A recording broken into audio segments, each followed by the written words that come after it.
whatala what fo I matalini mai oe le wopele nei fo I te ulalo so o tatou pulkalame ne le sona whamoe moe. Ia e mana tu sa I ele te usinga alofa le atua ia te utou. Ia te oe le wo whapena fo I ma o nei. O mau oe le nei whilo inga I lunga nei fo I ala ata o le ala ata o whamoe moe po le Hope Channel American Samoa. Ia.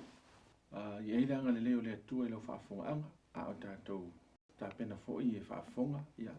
Lau whaafonga mai mo mai. I se mata upu fo I o le atala noina ia I le neiva I aso man tatou le sona lona lua le neiva iai. O le sona e whaatau tuso tutu nome po le whaatala noina o upu moni mo aso nei. Ia o lo mo e tunga tuso tutu nome. Ia whawhilo ia tu swafu manwani Sukriso. Ia te oile pa anga. Whapea fo I o nau whaatalo whaat fo I. Le ona le tua ma wawa lua nei fo I tu lar tatou le sona sunga ia utu. Liu ia o le a ma te whaatal noina tātou le sona I le nei fo I vai aso. Talofa. Tātou la sunga utu ma lor se I fo manuia. Ia, so I fo manuia la sunga I le whaatonu, whaatalofa fo'i. Ia tātou paanga masani, mai se nisi o le ulua I teimini nei wa mai Mose sina mai ai. Ia e o whalofa ma, tadia fia mai oe. Tātou te sui whaatas, ia po lari fina ngalo le tomu tātou ni fo'i. Tai au, ia po ni fo'i vai aso, la sunga I le toina. O lau tua tātou le sona mai le Talaaga Mose. O lo I le tuso tuto nome. Ia ai le I amtaina la tātou sailinga ma susu enga fo I le fionga le tua I le nei whasoa. O te waraudia oe puno mai lo wao lau whai tātou talo. Le tua, ia tu mau ia tu oile vi inga I le onoa. Oa oe o le tua o le au mea umalawa. E te tau mono mea tu oile vi inga le tua na whai le langi mani le langi. Ma mea umalawa o lo tu muai. Ma tu whaftai o le nei wano ma tu mau foi, ne ia le nei foi vai aso mau tangata. Ma tu te whasoa I lo fina ngalo, me se mai tusi o te uto nome. Ia malawa whiong pa ia e longo pui ali e pēi ma tau. Whamana mole ngā pa ia. Ia maftai nei ma tu umalawa I se maftanga whaptoa I le ngata e ma ua le ma whasoa. Ia e whaptoa foi le atua. I so se tasi o lo ma ua ia le nei whasala launga. Ia foi ato I pere vi inga ia to I mea umalawa. Ai tu mauelo ma tu whatau wa I lo suafa Yesu. Amen. Amen. Ia, o le tale sona la, o le veaso le nei leo so oi ia le whatau muanga tu sa Mose le tātou tatano o le veaso le si mwai atu nei. I le whatau tonga o le tu sa tuto nome, ia po o le tusi le ta ua o le tu la fono na lua. Ia po o le tusi o lo o mtu a wha mafu mai ai. Ia, le finangalo le tua. Ia na tula. Ono, le la tātou si I su ela. Ia ni le sona tāua. Mai se lava I le vaenga mo tu so kenes tuto nome. Ia po ani le sona tāua ma sui fonga Mose wai pese I e le ngata o le whaingoino le tusi lea o le tula fono lona lua. Ai fōlinga mai, olo mtua mai I Talaaga Mose. Ia le lai mana ia tātou wa Talaaga Mose. Ma mai ni le sona tāua mo tātou. Ai si sa no ia lau sunga tātou mau o tū ia maniso vaenga tāu o la asi I tāwa vai. E se le matango fio le whasolonga o suenga leo o anu neo wae e sau lava e whetau tonu lava ma le tūlanga o lo iai le si o manga o le aso. A to ai ma le teimi le nei wa iai le tātou savalinga po le whainga malanga. A wā e pei o le nu o Israelu le weri tua o ye ulfale le nu o kanana le tuso tō nome. Whapena fo I tātou le aso leo o tātou le tua oi. O le aso e fio mai ia Yesu maritu lango lo tato ia le so ai o le autu o le suenga o le vai aso le nei lo tato va ia ini le so na me fa no tato wa o ina mai mai a Mose o le memo mo lava e fia fa ta voina mai lava le tusi o ke nese se ia o le tusi fa alinga o lona o ngato tonu o Yesu e po le alava tala ese ia ma mo mauina ai o lo fa ata mai va ainga ese ia ile soifuanga o Yesu whaatau nuina Yesu I lungo sa tau o lana mission ato ai ma le toia fio mai o Yesu le tātou te whaatali atu iai. E pei o le whamtalanga le maule o lo taula iai ia le suenga o le vai aso le nei. I le muamua ko nito lo mta apa se fulfa pe tolu ma le wha. A wa a whaitau ma le whai muamua ma le lua. O no so o le leila ia le pe a whai e maua se wano ai whai pe tolu whai mai. Ma ai uma I le mea e ai tasi whaleanganga. Ma whinu uma I le vai tasi whaleanganga. O lo ma le whai pe wha. A wana lato winu I le papa whaleanganga. Sa muli atu ia te I lato. o le nā papa fo'i o Keriso Iesu, o le papa lea o Iesu, sa iai lava mai le taimile ai le amatanga o le tuso kene se ia oa, a whai fo'i tātou te o Mose na tusi o matusi e lima. O le teimi mua na tātou mo le mawina le ngō Mose o le tuso e soto na mta upe lua. Ai wa uma na tusi le tuso kene se wha mua le tusi e tau mai e tātou le mena tātou o mai ei. Ma le mafua anga o tātou iei nei, ma le wha mua o le tangata i le rumanai. Ma e tau ala, o le onga to tonu ala o le tusi pa ia atoa o Yesu, e ui fo ila o le tala le la atava va ai i ne ia Mose. E ma whai na au mai ei, ma oto mai ei ni mafaufaunga po ni Lesona, e anga mo tātou le so, i le ata atoa o lo awhiwhia i tutonu, le tala o Yesu, ma le whaolotanga. Ia peila o le ua e mata me le amtanga le o le soifuanga o Mose. Ion ta ua le sotolo mta upelua fai pelua. Ia le ngō Mose. Ulu ta ua ai ia tangata e ngō ia Mose. Ai o lea fo ilai whaata mai i le amatanga le o le tala. Mai te loa i le talaanga i le au mainga Mose o le nu o Israel. Pito ma le whaata ina uma. Ata uma nao Yesu. Pio sau noe o ngā tutonu uma i le ngā beong whaola Yesu. Ai pisi i o lea e whaamamafa mai e le vaenga leo le sona ngā luenga Mose. Ngā luenga whaola lea fo i lea o le teimina ngā sala i le nu o le atua. I le soto e tolu suma le lua. Ina ua alu Mose fo i le inunga le maunga e sa ua i fo i tupua. Povi aulo le sa fai. Povi aulo le sa. A le fo i toi whaata mai e le toi tau mwhai o Mose so o le nu o le atua ma le atua. A o le so o ngalina. E le i whai ngō le a fo i le ne tuo Mose mo ntangata. Si i sau no i tūlanga na i le atata mai e o Yesu i le sewa inga nei. O nei e tātou te mori mawina ai le ngā ruenga sa whai e Mose. E peise i o ia sa tu le vā o le nu o le tua ma le tua. A o ia le sa tu le o pe o se so upu. Po o ia e whaia e avea e whai o se tangata fo le whai se le lenga le vā o le nu ma le tua. E peila o le ata le o ta oto nei i le mata upu le tosu ma le lua le tusi o e soto.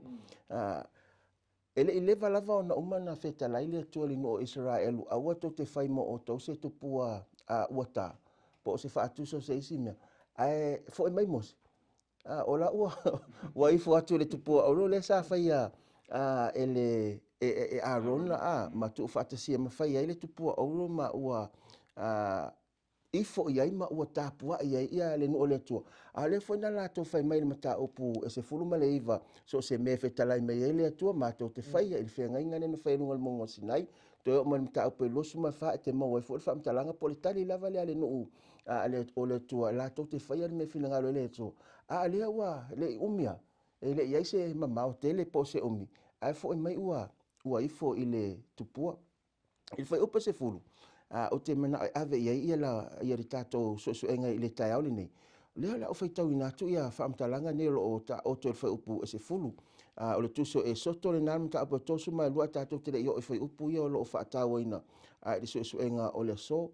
Whai mai le whaamtalanga. O le nei tu o mai ia o au ina ia tupu tele lo wita ia te ila tau whaamtalanga le atua ina ua una o tupu le mele o waifo le povi aulo le na whaia.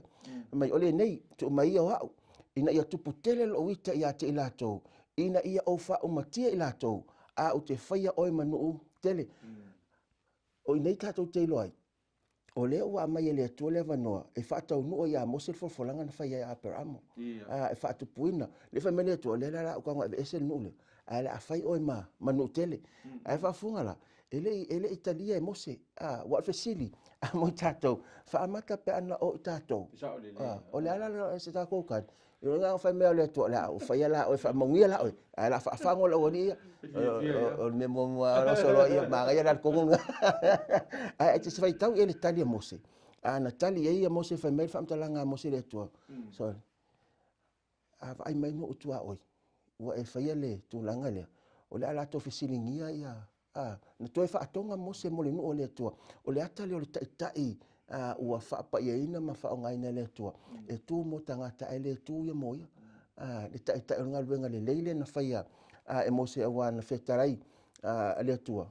La wha uma. a le la fa nga ina la o fa ka ngo le valo anga ma fe nga le na fa ya ma e per amo a tali Mose fa mai le fa mtalanga fa pe sumata fa mai o matua fa tonga Mose i lona tua o le ali o no winga ele ma ya Mose le mele o fa mai le tua a na matua i tu a to ye lona loto malon ma ona o le lofo Mose ile nu ina ia a fa o leina ele ngatele na tu Mose mo Israelu tangata o ia o le taitai te mau lo fa pe tols forma fa pe tols malua le lo tau le le isi te mili na to sa wai Mose wo mana tala no mali no ila fa mai fa ka le kula ngai so wa lo tal no le to pe fa se tongi ola le lo tu lo Mose me fa mangalo le fa ile ma fa ia be se la ia lo ngwa mala mal tusi ete mai tama ine ele ngata o le uputa o lo ia nei o le tongi ola o le upu le tongi ola o le fa o le ofo ato le ola e su ia ile isi tangata o maltu ele ia Mose ne mena tu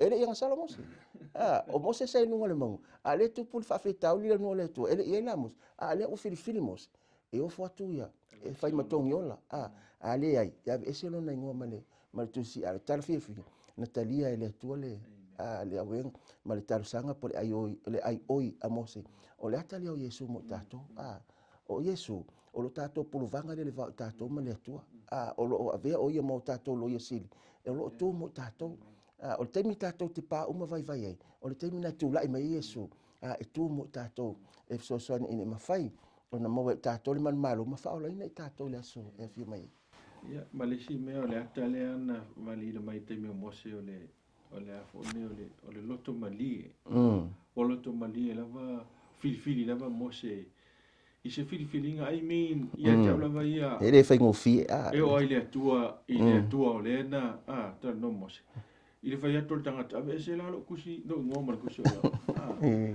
ai le fai ia la sala ile ia fo ta tu ai le nga lo nga fai Yesu fa pena umalo wa tangia mai na finangalo mali lava le alo le tua sa we mali mo e ma amen ia ai le ia nga sala fa tasi isi nga sala na mali wa Pero na le mo mau mai lo tu so Isaia lo mta pe lima suma tolu le le fai tauina o atu nai mai moanga fai mai wa inosia matu la foina o ia tangata o le tangata fa no masani maltinga e peise i wa alo ese mata ia te ia wa inosia o ia ma o tatou le mana tua lava o ia o mal fai upu e lima fai mal fai upu e lima ta upu lava le lima suma tolu tu so Isaia o manua o ia ona o tatou sori tu la fono uma momo o ia ona o tatou wa mioleanga wa afia ia le faola ele ona o le finangalo o le atu ona o le ngasala tangata na mafuai ona ia tau ave ia tinga ma fatia ma manu o tatou faola ona o tatou o le ata fo le le fai Mose molinu o le atu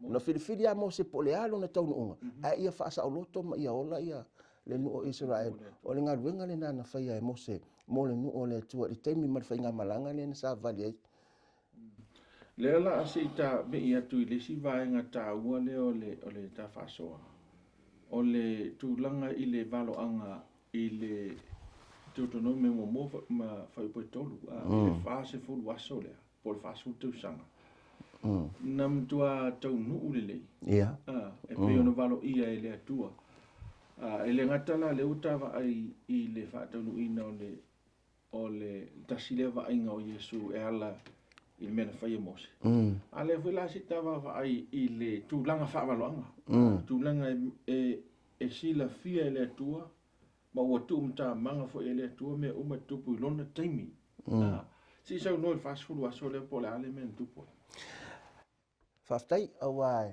o le tala manino pe tato fa so va sun tene ele fina ngalo le tu fa ta milo le no Israel mo fast food tau sanga ile vau ai talu ai ono la tau te ena o le ulu fale atu te maua ile tu se numero mta apsuma tolo ma suma fale tala le ma fu mai ina o fo i mai si pai fo ia le no e va ai le nu leo le o yei ai fo i mai male tala ai wa fe fefe ma mata tau tanga ta fa mai se te tele tino tanga tala o le ma fa ia tato na tau mai lato ma lato te ena ma wa ave ma me wa lato wa fetala ile to wa te mo fam talanga por fetala nga ale tua ile numero mta apsuma fa alu fe peto suma fa ilo ile to le lei e fase fu waso no si pai vai fo e mela ia avatu le tala ate ena le nu na ma fu ro fa mele to fase fu waso tasi le aso o tasi tausanga na mafuai ona fast food tausanga o faataʻamilomilo le nuu o le atua i le vaomatua ona e talu ai lo latou te ena o le ulufale atu i le nuu o le folofolaga te ena lenā i le maheʻa ai la o le fasefulu o tausaga lea na toe faafoʻi mea le atua le lai e le tusa o teutenomi le ua toe mai e leʻi sili atu i le fasefulu e leʻi lalo mai o le fasefulu o le fasefulu o tausaga lea ua nonofo ai nei ia le nuu o le atua i le ituvai sasaʻe o le ioritana e tapena e faaulufale i latou i totonu o kanana le nuu lena valoia po o le folofolaga ma o le faataunuuina lenā o le valoaga lea i le fasefulu aso na afua mai ina ua latou te ena na ia toe au mai Israelu i kanana ae o inei o loo afifia ai le ata lenei o le atua o le ata lenei o le atua o le atua mamana o le atua malosi ma le atua matautia ma e lē pepelo Iehova e tusa ma folofolaga ae na te faataunuu ina lava na te faataunuu ina lava mea uma lava e tusa ma le folofolaga le atua na faia le nuu Israelu i le numera 14 lona faaupa tolu 14 ae o mai moaga te tele nei e lua e mawhai ona mausali ai ma whaamaoni ai mea nei e lua e ala i whaataunuina o valoanga e iai le atua wa ana le atua le nfofola e le mawhai ona whaataunuina lua o loo iai le atua ma o loo ia pūle ar Talaaga o langi atua lo tato o iai o ata te tele na o le atua o loo awhiwhia i to tonu o le whaataunuina o le valoanga le nei mai tele si valoanga lo ma le whaataunuina o mai le so o loo tato vava ai atu i le whaataunuina o isi valoanga e pei ona whaamauina tuspa ia ma o tato mo le mauina i le so pei o leo o mai onge ma whaamai ma isi mea se ia o ina tuu tato le whalpuipui me la to e alolofa i le atua whaasalaina ma whasiotia ia ma inosia ona o le suafa o Yesu o isi la na mai moanga o leo lo tato o whaasolo tia ai o le ata le na tau nuu i le teimi o le whalaunga Israel e toi mamoli me e tato le ia whaamaoni a le atua whaiwhetalai le atua lan tuspa ia ina ila le pepelo le atua i ana fofolanga ma valoanga te lo ele mo fo isi vanga tuspa ia me fai tau aso ma tau sanga ma mea na tutupu o te lo moni i le whamtalanga la apostolo Petru o le valoanga o le upu sili no Mose li Mose li lea leanga e leistanga te whanawhai mena e leistanga te na te whai tau ina ni aso man tau sanga matupu e mea te mina e na o le atua wafo na o le atua silafia le lumana e mai le tuana e te whaaftaila i le atua upo o le whionga le atua i tusine o te tuanome ia uto e whamanatu mai pe ala o teimi neu tatu iai wa o le winga o tatu Lesona o le present truth o le a se upomoni mo aso nei ia o le upomoni mo aso nei ua uma i e whaitaunga o aso lena mai e te sival whawha o le mea la le nonu winga whakaro whamtalanga ua umalo te sival whawha ua leila ngisi time prophecies o toi ua toi a le whaataunu winga lo isi walo anga e whio mai lo Yesu mai a whai o lai whaataunu noan maho ho tangata le mongi ngi walo anga mangi toi mafofau toi whafangu le mo tato na amata mai a il whenga tuai o whaatulanga ele atua aso matausanga ua o mai le taimi le nei ua amata na whai uwhainga mea le tua pe o le mafuanga le pe a whai e isi mea e te tau o na taritonu ina matu ato ele loto o le tangata o le tu ile atua ua e polo taritonu i mea ia o tangata foi la to te tau mai a te tatolo tatolo manai tangata ia faia pele ma tangata ia la to te vidi polo fe la fifo ia e tama fai mai se tali mo le lumana e tali tonu mai e le mafai ona tau no una me uma e le ise isi me te tau ona tali tonu ina a to to tangata ile so nei lo le afiong pa ia le to le lo fa sin mai wa o mena tu tu por tona e nga mo tato le so wa le lo tato ia amen ia le ala a tilo na fa Moseli ia nisio so te inga i o le tala anga Mose ma le taimine o tato ia i le isi tala lea i le te nome iwa fa mo mo fa upo iwa o sumaltasi o le hase ta ua o fa upunga ia le atua ma se i le fa upo iwa la naftalinga lea e fa di tau ia Abraham o le tuo aunga tama ia Abraham Isaac ma Jacobo e fa manatu mai tatou le taua o aunga tama o e taua saina le o ina ia tatou te vava ia i le ata le nei o le atua e uia ina ua ta milo le nu o Israel fast food tausanga ai le o mafai ona ave se ai fa manuanga e le atua whaamanuanga a le atua i le nuu o Israel. Matala le whaamtalanga i le Neemia na mta apu iwa whapelosu matasi. Lo iei whaamtalanga whapene o tausanga fo i whaanga fulu na e tausi ai i lātou le vau. Ua le matitiva i lātou, ele i pala o lātou ofu, o lātou vai fo i ele i fula fula. I le vaenga le na o whaamanuanga na a le atua na whaamanui ai i le nuu o Israel. E o foi la i le Deuteronome lea sa e taua. I le Deuteronome na mta apu mua, i lona whai upu le na e valu le, la o whai tauina le whai upu e valu le sa whauta. Wa o tu ina atu le nuu i o toluma, o atu ia o tau ina whaima o tau le nuu o tau tua i ova. I o tau tama o Abramo, mai sa ako me akopo, nati fo ina atu ia te lātou, ma lātou whanau pe ama vai atu, i lātou, o le whaatau nuina lea, o le folfolanga a le tua na whaia ia Abramo.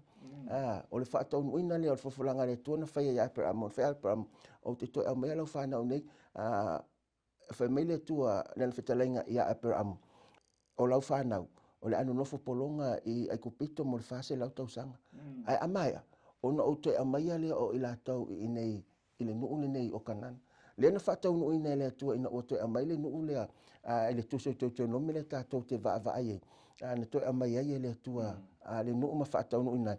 Ai o le whatau nuu i nei lea, o le folfolanga po le whiangainga na whaia lea tua, pe na whaasua i le vai aso o mawai. O le whiangainga, na whaia le tua ma le no Israel, na tausi ale tua i le vaenga o le whiangainga i lana pito lau. Ai o le no Israel le fi momo wa ia. E o whaila le so mo tātou. I le whiangainga ar tangata ma le tua o te whaia me e alofa mai le tua. Ai tātou te usta i atu ma alofa atu i ateia. Al te lau taini. O tausi ale tua o oso alo na la i tātou le aso ma le aso. Pe a mio tonu, pe a mio le tonu, pe a wha le tonu, pe le lei. Ai o oso ale la le tua i le aso ma le aso i tātou. O tātou, o lo mafuai ona le tau nuu nisi o mea te lo taimi ona ma le maua whaamanuanga le tua. Ona i mafua mea tātou te le o tausi le tātou whiangainga ma le tua. O le si mea tāua la soma whawhiangainga utu le o te maua mai le vaenga lea. O le walaunga i le tua o lona nuu. E le walau fo i lea e so ona whaasa pasui solo pe whaasa wea solo le whaenga. O le tāua nai tāua e tau le Deuteronome na tau tasfau pa tau sfolu. O le upuna o le kaheo, gei hao, po le alawaro whale oina. O le whao ngā fo i le apostolo Paulo i le momoko nito na tau pa sfumo le lua. Whate tau le kalesia, o le kalesia. O se me te tau matua whatu langa le lei. E le o se mea fo i le pulea o e il whatu langana o lau me whai tu tono le kalesia. Ai, au le ata lea o te vai au ia i le whaatulanga ina i lea tua. O lana, o lona nu. E whapena foi le taimine nei i lana e kalesia. E te tauna whaatulanga le le, e tauna structure le le. Ina ia mawhai ona o i le loto tas, ma o ngā tas. Ia le kalesia ma tangata o le tua, i le tala ina ma whailo ina o whingano le tua. Ia au lato soifua mo le taimile o lo soifua. E tā ua le point nea, po le mau lea i le tutonome. Ona, o mai fo le taimile nei. Ia i lato e manatu e whata ua le mea le o le ato tas. Ato tas. Ia tala fo le po le mua ngana fo le. Ai mana o e te fia vavera wa. Aluna oi. Ai mana maula wa. O fatas. O fatas. So e tā ua le o fatas. O tangata o le atua. I le whaatino ino o le whinangalo le atua, le whinangalo ai o le atua. E te tau o na ngālu rue fatas, ia ma o fatas. I le whaatino o le whinangalo. Ia, o le ase i tā sopo atu le tā whasoa i lesi vaenga tā ua le o le tā whasoa. O le upu le whaperitania e tā o le Kadesh, Pania. Si e sau noa po le ale wingo na upu wha e peru. Si tala tu e tua tale sona i le vaenga na o mai ta faso. E whaftai o wa le autule na le ua o iai. O ka tesa pānea pe o le tūle le na mafo i le numero na suma wha. E te mawai ia le upu le lo o whaatulanga mai nei o whaautu iai le aso lea. Ai momua. Ina ua te ena e Israelu leu fale i le nu o kanana. Na whiwhiri e le atua o le awha amatia. Na awha amatia.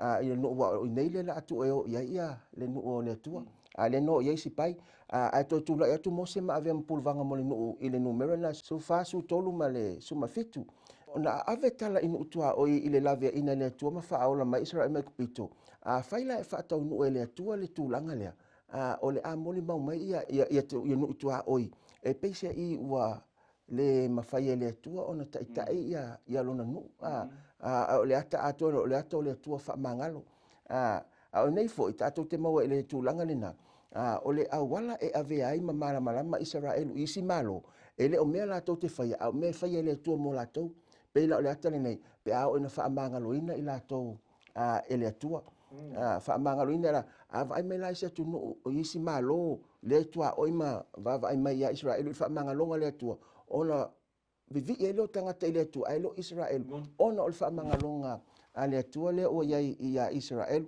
o wa te tau ona vi ia le atua e ala i ona tangata ele ngata na o malu o le lei mal mata o tio le atua e fa alia le ina e kalesia wala mai i me fa le atua mo ona tangata malana e kalesia o nisi taimi tato fa pe fa me ina ia malu ma vi ia le atua ai le ai e ala no vi ia le atua ona fa mangalonga le atua mo tato e ala no vi ia le atua ona olana fa o tanga malona ngale le ia tato e ala no vi ia le atua ona va ai mai tangata le lalolangi o lo fa manuia le atua i lo ainga a lo fa manuia le atua lana e kalesia ma me o lo fa tino i nga ruenga ale atua o nisi taimi tato te ave mamai ma fa pe ia e wale o te mamau le fia mai o le atua ona fa tala le la ia le fa manuia le atua e fa le me te tau ona tapo ai ma fai le me te tau ona fai ninga ruenga le atua ona va vai me lo lang fa pe e fa me fa manuia le atua se va me ai o nei tato te lo ai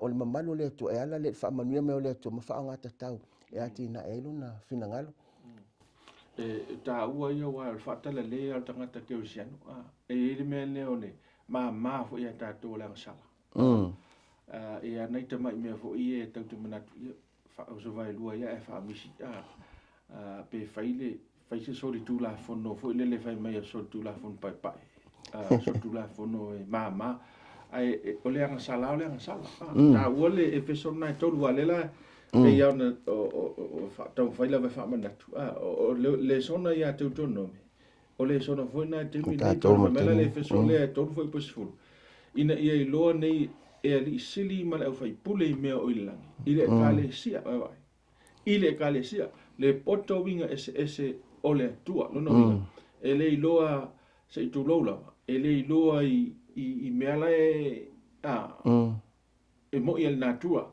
ale fa mai fam talanga pa ile kalesia o sili o ile kalesia o tangata lo winga tangata te to tasi e atangia tua le mamana ma sili ese ole tua mga luenga mamana le tua le e loa ile kalesia pe ona e tau fa so mai fo inisio va inga ia ile tulanga ale la si ta fa so solo no wa uti fo taimi ole o tangata fo ia ta ua le te autonomo ta po e lua ano fa po sumata si ma le lua fu tangata sa amori tangata sa amori ole ale le ase so te ingo i le ase anga sala a tangata amori e ta ua ia o mai ni so i le vaenga fai ule o le so enga o le so e tatou te matau nei wa le wa ta ua le a mi o le anga sa amori ona o tūlanga sa ipe a fai tau le mta upuna na e lua ma le tolo lo i tal fa solpito na toe fa manatu e Mose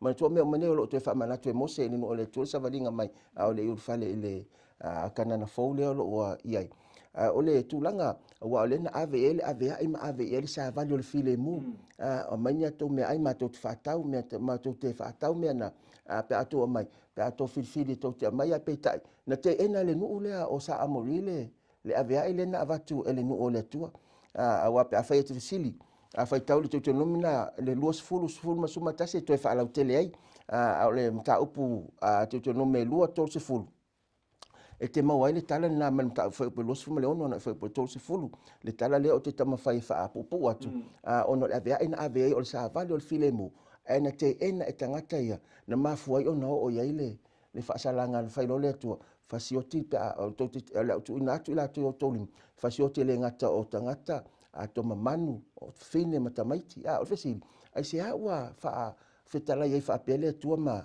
ave lave mo na mo atu le fe au le filemu ai ona o la to leta liena na mafuai lo no mai ia popo ngai atu mai foi la ile so mo tato o le wa umana ta pena le tua e ala luna alo le filemu e sili atu mo tato ai o le temi tato tele taliena ia o muli mai la le tato te anga ia tu fa unga o le soifuanga mana e muli mai la lona fa salanga malona tau e tusa ma le fina ngalo o le tua e pe o le mafu anga lena ele nu nei o sa amori na mafu ai ono o lato te ena o me mo e ofo ina mai le tua i te mi umalava le filemu o le ifatanga ina fa fita uli e muli mai ia mea e pe o le mtaapuna e lua ono lua i tale sa amori o tangata nei tangata sa amori ua lato fili lo lato tonu unga e le te ena o le filemu uma na mai le tua ia o tatou le me fili nga muli fili sa lotu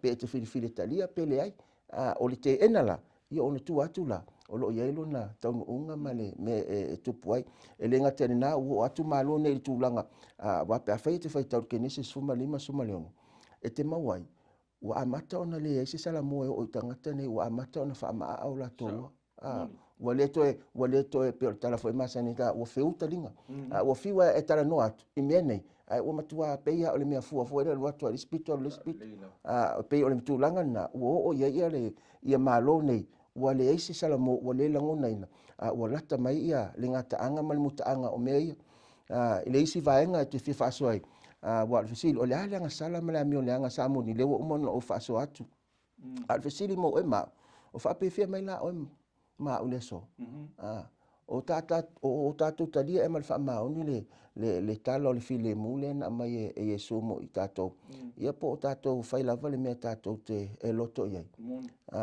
wa o le tala fa ma o lo muli mai lo na fa fanonga ma le tawi mai le tua pe o no tato le fili e tato te faia le fina ngalo o le tua ai pe o mai moanga ia e mafai ona to e ti mata le upenga wa le mawale time mawale vano ele fa pe o tuai pe a fai o le so a mata si am tanga fo e fili e talia le tala le o fili mu o mena e ta wol pa le ni fo le va ia tangata a tato fa so tala le wa i le va ia mal tato fa masino o le tua se tua fo linga mai tua pa ala fa fiona fa tonu le tua ni se tangata fa si oti tangata wa le na paule se tala tau te mo to spaia fa fiona fa mo le tua alofa le wa ia isi winga le oka pol fa tonu ia fa utia ia le no le so ona va ai ta to ai mai ta to vai pu mo o se vai fa le alofa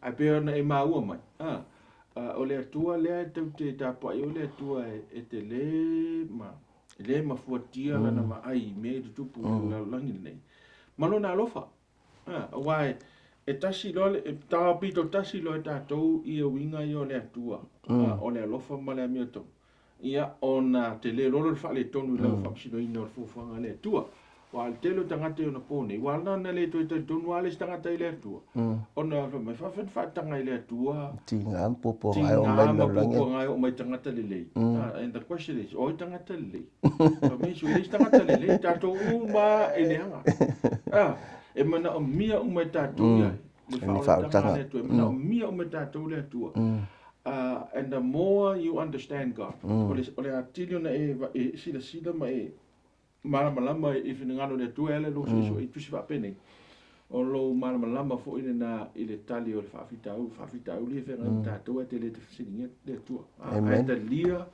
ia mea te tupu le olanga le ona o le tua e alofa ai fo i maleamio le tonu na le tua e alofa ai fa sala ta to pe na le tadia le ma to fori fa mtalanga le masani ai le fa ngai na foi e tu se yona il mta po fa mai wa o le tua e te le vave lo na lo fa te lingese lo na to sa lo e mo to wa no mai le tua e le fa pe o se tempo pu to wa no mai le to wa no ai ai man tua e le te me mutai ma o mai le tawi o le mele te ta to te e fa ia ile so no wing e te u fa pe a se au le tai a pe se i fa o ma me la ti ona nei ona saulole a to le tua e le lo pe mo mai le malanga malima le ia pe mo mai to fia mai Yesu ia le fai la vas filinga o me lana e te tau ona mata itu ia le savalinga tanga ke sa no le so wa men tu po no Israel te mine ia le fai ta to te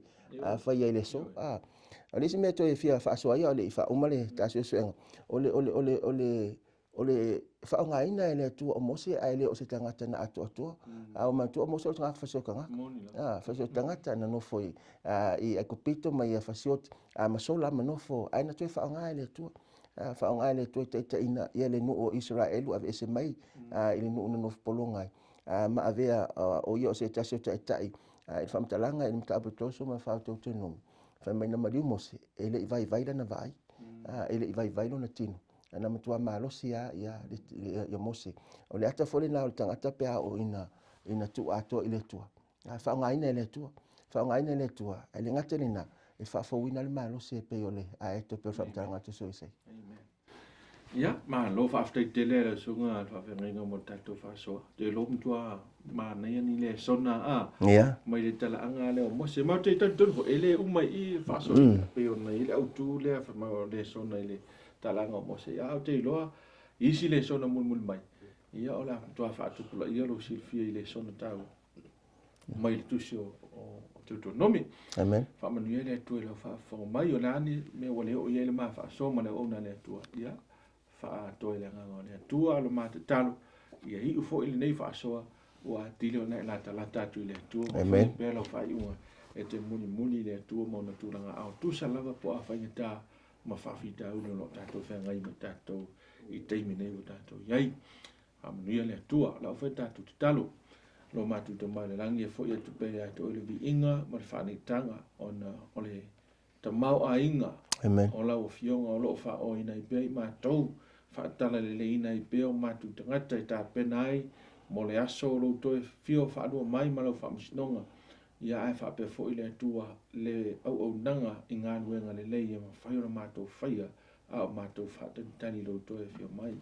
Tau ne fwoi atu i atu oile vi inga i mea malama. Amen. Whamanuia le atua i whaafonga angam so stasi. O lo whitiwhiri mo oe i le nei tū langa. Leila u ona. Whaftais. Ia utua me se fwoi au nei. Whaftais. Ia wā fwoi le tāpena mo leisi whaasoa. Ia i atu oile vi inga i whaawau. Whaawau langa. Amen. Amen.